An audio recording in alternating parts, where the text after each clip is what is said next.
from Vermont. I would ask that the quorum call be vitiated. Without objection. Mr. President, the American people must make some very fundamental decisions in the coming years. And the most important of them is whether or not we continue the status quo of American society, and that is in terms of our economics and our politics, which includes a 40-year decline of our middle class. Let me repeat that. We're not just talking about what's happening today. We're not talking about the Wall Street crash of 2008. We are talking about a 40-year decline of the American middle class and an ongoing and growing gap between the very, very wealthy and everybody else. That is the reality of America now. And we can continue the same old, or we can develop a bold and meaningful economic agenda that begins the process of creating the millions of jobs we desperately need, an agenda which raises wages so that most of the new jobs being created are not low-wage or part-time, an agenda which protects our environment, and an agenda which enables us to join the rest of the industrialized world and guarantee health care to all people as a right. That is the issue of our time. Do we continue the status quo, continue the disappearance of the middle class, continue the growing gap between the very, very rich and everybody else, or do we have the courage to come up with an agenda that stands for working families and raises wages and provides for our kids and our seniors? Mr. President, as part of that decision, and in my view, as the reality that we cannot go forward unless we deal with another very important question, and that is, do we as a nation have the courage to take on the enormous economic and political power of the billionaire class? And I know many of my colleagues don't like to talk about it. We talk about this, we talk about that. But most Americans in their gut understand that our economic and political life are controlled by a small number of very, very wealthy people and institutions, including but not limited to Wall Street, the oil companies, the insurance companies, the drug companies, the military-industrial complex, etc. And all of their lobbyists who flood Capitol Hill trying to get this or that provision in tax bills and every place else, and, of course, their power in terms of campaign contributions. And especially since this disastrous Supreme Court Citizens United decision, it means that the billionaire class can now put unlimited sums of money into electing candidates who represent their interest. And, Mr. President, those are the most important questions of our time. Do we have the courage to take on the handful of billionaire special interests who wield so much economic and political power? Do we have the will to push forward an economic agenda that works for working families and not just for the very wealthy? Mr. President, the long-term deterioration of the middle class accelerated by the Wall Street crash of 2008 has not been a pretty sight. Today, we have more wealth and income inequality than any major country on earth, and the gap between the very, very rich and everybody else is growing wider. The top 1% now own about 41% of the financial wealth of our country, while the bottom 60% owns all of 1.7%. Top 1% owns 41% of the financial wealth. The bottom 60% owns 1.7%. In fact, amazingly enough, the top 1/10 of 1% now owns almost as much wealth as the bottom 90% of the American people. Does anyone really believe that that's what America is supposed to be about, where the top 1/10 of 1% owns almost as much wealth as the bottom 90%? today we have the absurd situation, the obscene situation, where one family, the Walton family, the owners of Walmart, are worth about $148 billion. That is more wealth in that one family than the bottom 40% of the American people. Mr. President, today in the United States, we have the highest rate of childhood poverty of any major country on earth. About 1/4 of our kids gets their nutrition through food stamps, and we are the only industrialized country, major country, that does not guarantee health care to all people as a right. Mr. President, we once led the world in terms of the percentage of our people who graduated college. But today, in a highly competitive global economy, we are now in 12th place. In terms of infrastructure, the United States used to have the finest, most envied infrastructure in the world. Today, as I think every citizen of this country knows, our infrastructure, that is our roads, our bridges, our rail, water systems, airport, dams, they are virtually collapsing. The American Society of Civil Engineers tells us that we need to spend $3 trillion just to bring our infrastructure up to par. But with infrastructure spending now at its lowest level since 1947, we rank 16th in the world in terms of infrastructure, according to the World Economic Forum. So once we led the world in terms of the numbers, percentage of our people who graduated college, today we are in 12th. Once we led the world in terms of the strength of our infrastructure, today we are in 16th. But we do have the dubious distinction of being first in terms of childhood poverty of any major country. Mr. President, real unemployment today is not what the official unemployment states of 5.8%. It is over 11% when you include those people who have given up looking for work or are working part-time. Youth unemployment is over 18%. And we hear a whole lot about Ferguson, Missouri, and that's a very important issue. But we don't hear enough about the reality that African-American youth unemployment is over 30%. Today in this country, millions of Americans are working longer hours for lower wages.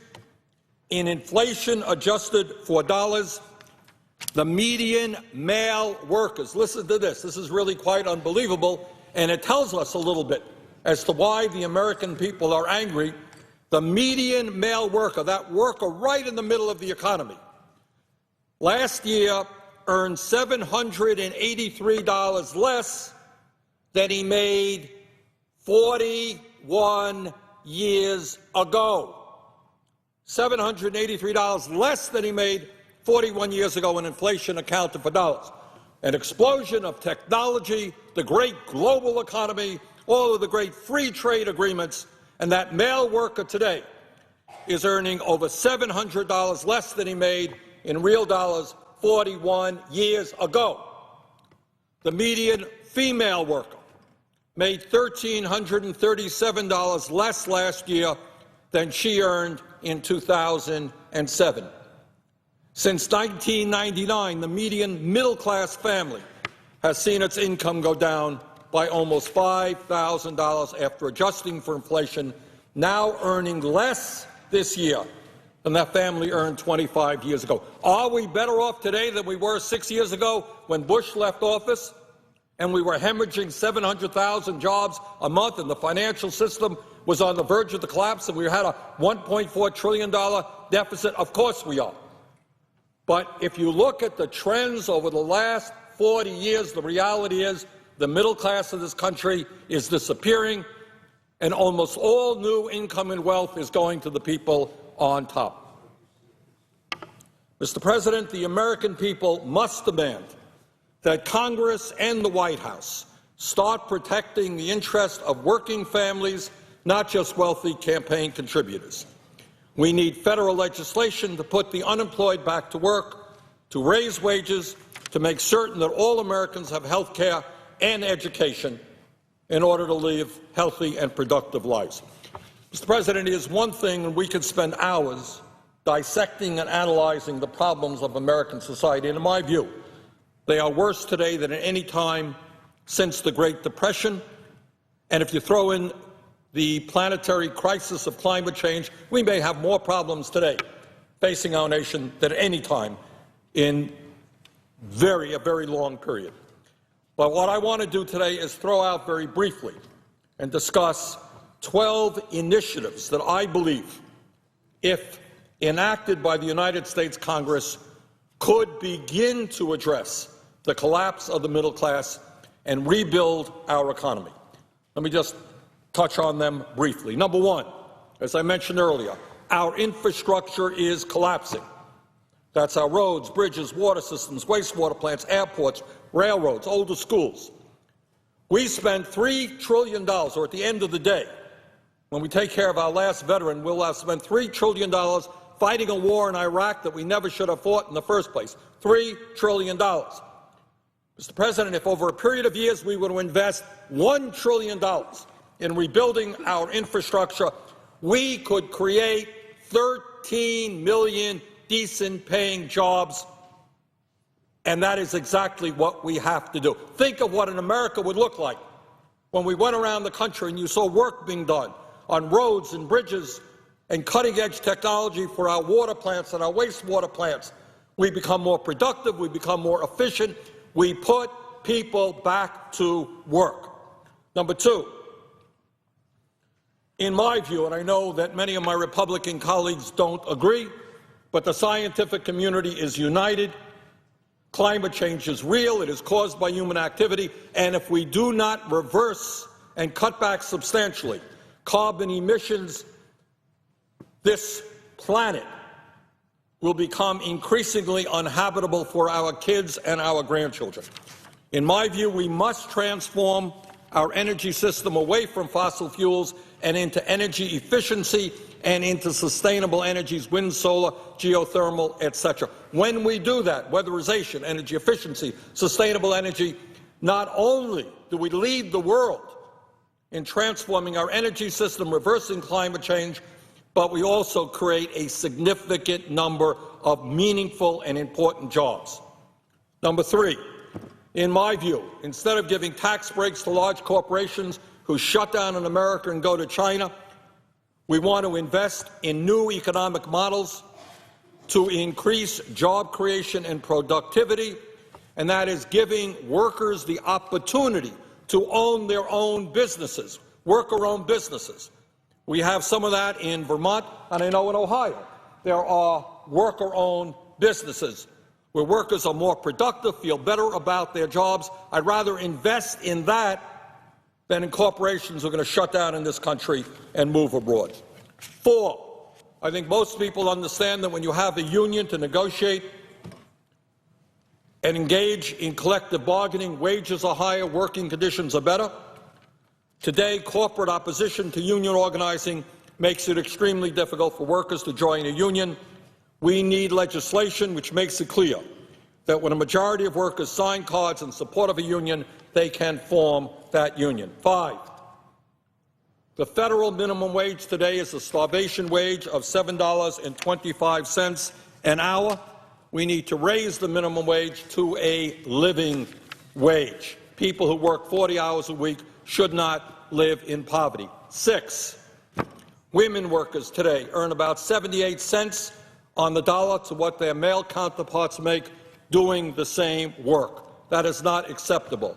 We need equal pay for equal work. We need pay equity in our country, and we have got to pass that legislation. Number seven, an issue that we don't talk about enough, and in fact has had bipartisan support for many decades, and that is our disastrous trade policy, NAFTA, CAFTA, permanent normal trade relations with China. Simple fact of the matter is these trade policies have been a disaster for the American worker. Since 2001, we have lost more than 60,000 factories in this country and more than 4.9 million decent-paying manufacturing jobs. Not all of that is attributable to bad trade policies, but a lot of it is. We need to rethink our trade policies, demand that corporate America invest in the United States of America and not in China. I know that's a radical idea, that imagine if we go shopping in a department store, we actually purchase products made in America and not in China. But I think we should be doing that. Number 8, we are not going to be a successful economy unless our young people have the ability to get the college education they need, regardless of the income of their families. Right now, it is increasingly difficult for working families to afford college. Many of our young people are coming out deeply in debt. In this area, we are moving in exactly the wrong direction. 40, 50 years ago, some of the great public universities in America, University of California, New York City, state colleges around the country, tuition was virtually free.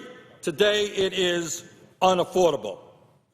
Mr. President, we need to radically rethink higher education in this country. Our goal is that everyone, regardless of income, should be able to get a quality college education and not come out in debt. Number 9, I think everybody understands the enormous stranglehold that Wall Street has on our economy. What banking is supposed to be about is the facilitator to get money out in the productive economy where companies are producing products and services, not see Wall Street or financial institutions as an end in itself. But that is exactly what we have right now. You have 6 financial institutions now in this country that have assets equivalent to over 60% of the GDP of the United States of America. That is too big. That is too much economic and political power. In my view, they must be broken up, and we must bring about a more competitive financial system where money is getting out to the real economy so businesses can create real jobs. Number 10, many people don't know this. The United States is the only major country on earth that doesn't guarantee health care to all people as a right, and yet we end up spending almost twice as much per capita on health care as any other nation. In my strong opinion, if we want health care for all and we want to do it in a cost-effective way, we need to move toward a Medicare for all single-payer system. Number 11, today in this great nation, millions of seniors are living in poverty, and that number is growing, and we have the highest rate of childhood poverty of any major country. We must strengthen the social safety net, not weaken it. Instead of talking about cutting Social Security or cutting Medicare or cutting Medicaid, cutting nutrition programs, we should be expanding those programs. This is a great country, and we should not have millions of people wondering about how they're going to be able to buy medicine for their illness or heat their homes in the wintertime. We have to expand the social safety net for our kids, for our seniors, and for our vulnerable populations. And last but certainly not least, Mr. President, at a time of massive wealth and income inequality, we need a progressive tax system in this country which is based on ability to pay. It is not acceptable that major profitable corporations have paid nothing in recent years in federal income taxes, and that corporate CEOs in this country often enjoy an effective tax rate which is lower than their secretaries. We are losing about $100 billion a year from companies who stash their profits in the Cayman Islands, Bermuda, and other tax havens. We need real tax reform. We need to end all of these corporate tax loopholes so that we have the revenue that we need to do the important tasks in front of us to rebuild this country.